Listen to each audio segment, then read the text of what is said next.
Usually, I'm the one on the start line, training for months towards the next lofty goal to get me one step closer to making it to the Olympics. Daniel's the guy filming, editing these fantastic videos, cheering me on, and being my all-round hype man. Come on, Phily! This time, it's different. Today, I'm simply coach, cheerleader, and nervous wreck with zero control over the outcome, whilst Daniel takes center stage for only his second time tackling the half marathon distance. Sub 2 was the goal. The only problem was my training. Although planned to a T by my coach, it was patchy at best. Can he do it? Let's find out.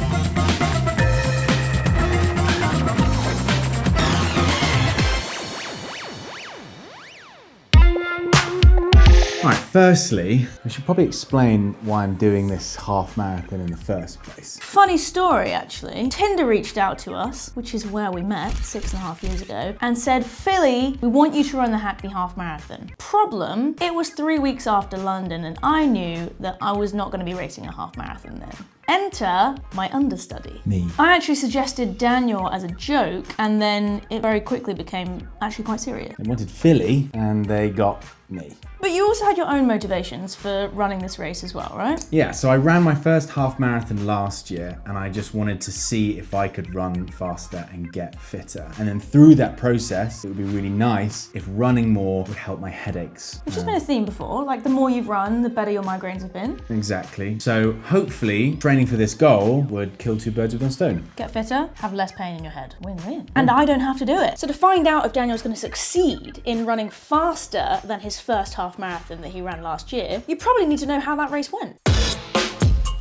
It was Wilmslow Half, which is a local half marathon to us here in Manchester. It was a reasonably hilly course, so I was a bit nervous, but first half marathon, it was a PB either way, so long as I finish. And it's a sneaky little course because there is a very gradual downhill for the first half, so you feel absolutely amazing, which I did, and probably ran a few seconds faster than I was meant to. And then you come back up that gradual hill, so the second half of the half marathon feels way harder, and yeah, it didn't feel good. So I've already alluded to what went wrong, whereby I ran way too quickly in the first half because I felt amazing and the downhill was just carrying me. But because of that, the second half was just brutal. I felt like I really hit a wall at about 10 miles. I even had to stop, which I really didn't want to do. It felt like my lungs were giving up, my legs didn't feel like they were moving, I was cramping, people were just flying past me. It was rough. And I wouldn't have finished the race if it wasn't for Kira, who happened to be doing her long run and came to support me, and then ended up running the last 3 miles with me. He was giving me so much encouragement all the way to the finish. So I'm hoping that I'm gonna take these learnings, although it's an undulating course, I'm gonna pace myself a little bit better in this marathon. And I've also heard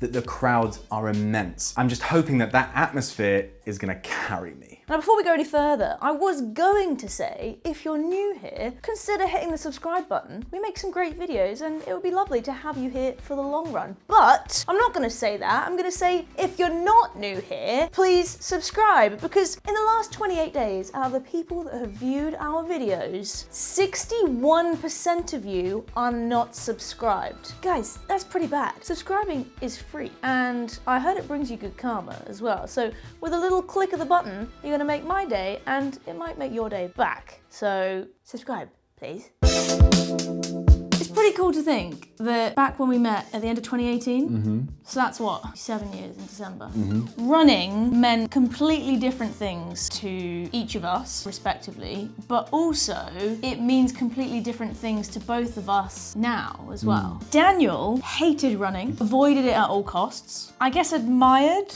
that I did so much of it. Yeah. I was in a place where I'd kind of fallen out of love with running. It was off the back of having an unhealthy coach relationship, a not so great experience running out in Oregon, lots of injuries, and I was pretty much questioning whether I was gonna keep doing it. Now, running is such a huge part of both of our lives. For me, it's my job. Not only am I a professional runner, so running is literally my job, but the work that we do online is about me sharing that running journey with you, but also hopefully helping you guys in the process through inspiration or education around running, and you actually love running now. Yeah, I do most of the time.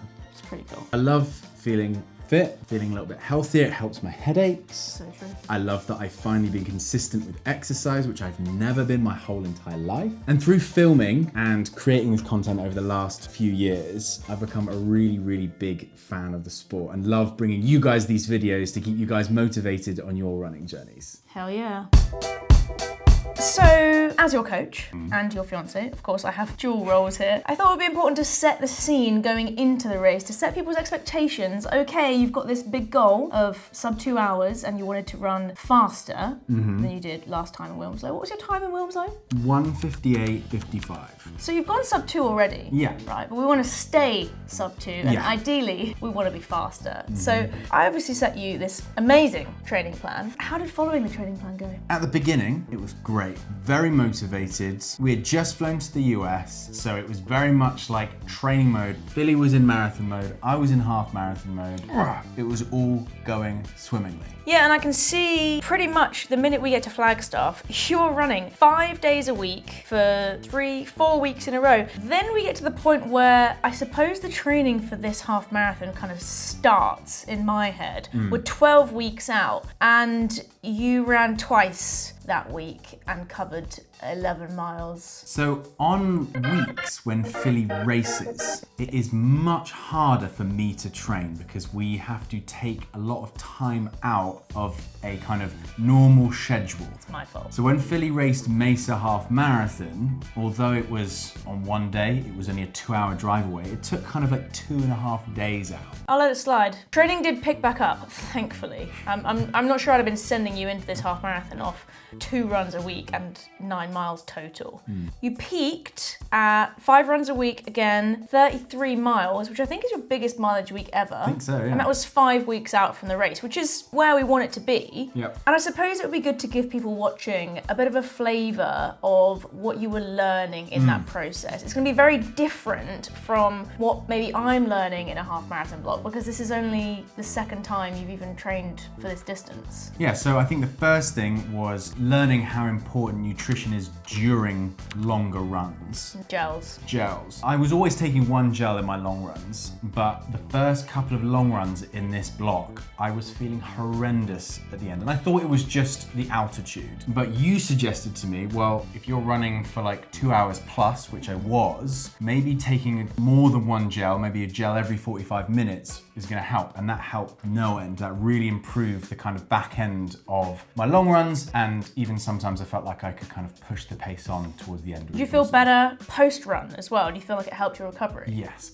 massively. Take on your gels, people. Carbs are queen. The second thing I learned is that because in the US I train quite a lot in the afternoons, but when I am here I train a lot in the mornings, I learned that tempo tummy is a thing. I've never had that. I've always had really strong bowels. Oh, don't worry. Strong bowels can have tempo tummy as well. Yeah. You want to elaborate on that? What happened? Well, on multiple occasions having to stop easy runs, run back to the house and go to the toilet. I still haven't picked up the courage to do a wild poo yet. We'll get there. We'll get there. And how was the body holding up during all this training? Yeah, we got probably about halfway through until I found my first niggle. And it's something that's always been an issue with me. I always have tight calves, always have like tight feet. So I think the learning there is that I need to do and be better at my S&C work. Specifically, getting jagged calves. Yeah, those calf raises. Yeah, the minute I did a few days of calf raises, the pain was always so much better. So I just need to be much more consistent at that. So it's going swimmingly. We've learned how to poo. We've learned how to take on gels. The calves are tight. Da da da. There's a little bit here where it gets rather patchy. Wonder why that is. What happened? The London Marathon happened. I'm confused. Just to remind everyone, I raced the London Marathon. You came along and filmed and edited and made some fantastic videos, and you were there supporting me. Yeah, I'm confused. Why no running? When Phily has a marathon, it is literally life-consuming. Hell yeah. So we almost, although I'm not doing the big run, we kind of mirror what is going on. When Phily has finished the marathon and wants to just decompress, there's also a time for me to decompress because it has been a very intense block. Yeah, it's hard for you to fit it in. Yeah. I get it. And to be fair to you, you do a lot to support me. When I say that it takes a village and it's a team effort. I am the village. Yeah, Daniel's most of those houses. So that's fair. I mean, you did manage to taper in the end. We had a lighter week during race week. Yeah. But I will just say that that's not an ideal prep. Having your peak week and then basically hardly running before you get into it, especially if you've had calf niggles. So we'll see how that plays out on race day. Could be a little touch and go. So race week comes around and obviously the time comes for Daniel to have a conversation with his coach. And I have a look at his training at the paces he's been running. I do this for all of the athletes that I coach when they come to me before a race and say, Coach, what can I run? What do you think I should aim for? And looking at your training, I genuinely thought you can run 150, maybe even sub. So we could go for that if you want to. Yes, it's not a super flat course. You felt a little bit not so excited about that. No, I think with the 4 or 5 weeks of disrupted training, I just wanted to go sub 2 for my own ego and just have a good time. When you said 150 sub, I was like, I want to get around this course without crying, if possible. Yeah, I guess I was just assuming that that was a given. We're coming from different places. Yeah. And I guess that's what this video is showing. So we agreed on a middle ground, aiming for around 155, 156. You wanted to have a good time, which I understand. That is so fair, wanting to actually enjoy yourself rather than being in pain the whole time. So we agree on that. We get to London. How are you feeling the day before, the night before, the morning of? And how do you think that compares to how you feel when I'm racing, but also how you think I feel when I'm racing? If we're comparing me going to bed before one of your big races and going to bed before one of my big races, your big races, I'm way more nervous. Really? Way more nervous. Yeah, me too. I slept like a baby before my race. I did not sleep like a baby before London. I was actually a little bit nervous as well because it's a different position to be in. I'm not the one in control. And although I knew in the grand scheme of things, it doesn't really matter. And Thanks. Spoiler alert, Daniel was the least competitive person out there. So I'm having to convince him he really wants to do this and beat his time and beat other people. He doesn't really care, but weirdly I care because I'm the one that's got you here. I've coached you, I've given you the training, and I have no control of you going into it. It's a little bit of an insight into, I guess, probably how my coach feels when I race. Now, as you'll soon hear, the vibes at the Hackney Half high. So when you're running this race, you want to be able to take in the cheers, the energy from the crowds, the live music at times. But you might also want to be able to hear your own music or podcast. Weird move in a race, but I'm not here to judge. The Shokz Open Run Pro 2 are the perfect companion for getting the best of both worlds. The bone conduction technology means you don't have to choose between your own music and hearing the awesome crowds. They're approved for use in road races thanks to their open ear design, and you don't have to sacrifice great quality audio because these sound fantastic. They have a noise cancelling microphone in case you're taking calls, and they have a waterproof spec of IP55, meaning they're not going to die on you if you use them in torrential rain. And as someone who forgets to charge their devices, these headphones come in absolutely clutch. Not only is there 12 hours of playtime on a full charge, but if you do forget to charge them, or you've just been running so much with your headphones in that they run out of battery, you can plug them in for a 5-minute quick charge and you get 2.5 hours of playtime with that. That's incredible. And if you're quick, not only can you get these black ones on the website, but the Eliud Kipchoge collab Open Run Pro 2s are still available. And if they're good enough for the GOAT, well, they're good enough for me, that's for sure. The link to Shokz is in the description, and if you need the vibes and your own music in your next race or training session, go check them out. So how did it all pan out? It was a race, 3 halves. That doesn't make any sense.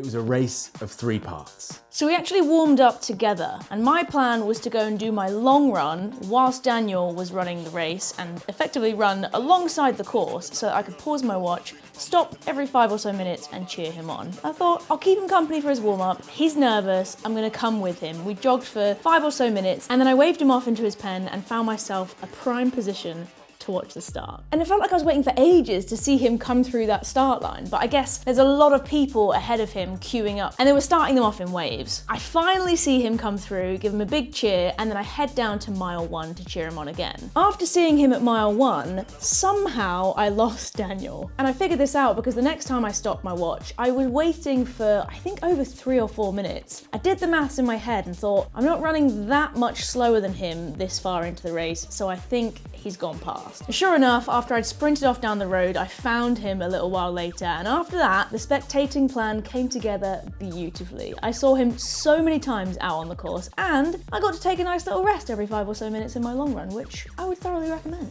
So the first part, miles 1 to 7, chilling. It was a vibe. I even linked up with Aubrey from Bigger Than Running, who came in really clutch and filmed almost my whole race, and was a pretty good hype man as well. I'm really enjoying myself, so I'm just gonna see where it takes me and see when I stop having fun.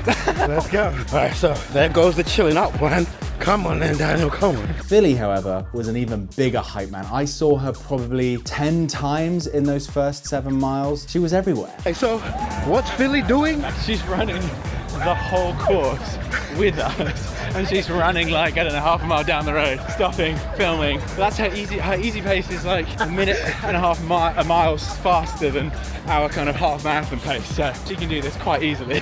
That's mad, that's mad. I was just saying to Daniel how amazing it is to fine tune and hone your craft to a point where your easy run, just chilling out, is our hardest. And I'm not gonna lie, in these first 7 miles, it felt like I was just on an easy run. To be honest, something I was noticing every time I stopped and cheered Daniel on is that he looked like he was having an incredible time. Pretty much every time I saw him, he cheered back at me, was smiling, giving it the arms, and I thought to myself, okay, this is going either one of 2 ways. He's either feeling unreal, he's crushing it, and this sub 2 is gonna be absolutely no problem, or he's completely let go of the pacing altogether and decided, I'm just gonna have an easy long run and soak this all up and enjoy myself. I wasn't keeping an eye on paces and tracking him, so I had no idea which one of those 2 was actually happening. Part 2, 7 to 11 miles. I got into that space that Phily always talks about of being comfortably uncomfortable. It was hard, but I was taking it mile by mile, and I thought I could probably sustain this. Probably. The last time I saw him before he rounded the corner into the finish was at 12 miles. I gave him a big cheer, told him to dig deep, and I would see him at the finish. He was still smiling and bumbling along. I still have no idea whether he's actually trying or not. I waved him off and I picked up the pace to find myself a spot to watch him finish. Part 3, miles 11 till the end of the race. Now this is where it got a little bit touch and go. With the windy streets and some really cheeky hills at the end of the half marathon, it started to get really, really tough. I'm not gonna lie, wasn't loving life in those final few miles, but the crowds, the music really pushed me on. Lo and behold, looking at my splits after the race, my final mile was my fastest mile. Unfortunately, we didn't get any post-race raw reactions like I would normally do on a Phily video. I guess we have to blame the understudy camera woman for that. Hey! But we can let her off because it was her first day on the job. Yeah, that's what I'm saying. So how did I feel crossing the line? It felt really good to have fun. The last, well, my only other 2 experiences of racing, a 10K years ago and my last half marathon, I hated almost every second of those. So to have a race where I absolutely loved every second, the crowds, the music, seeing Phily so many times, seeing my family, it was just, yeah, it was really, really special. And then to come out with a PB when I was just chilling and having fun, yeah, that was just a good extra. So, full marathon next? Yeah, never say never. You heard it here first. Drop it in the comments, which marathon should Daniel do? I'm gonna cut it there before he changes his mind. Love the grind.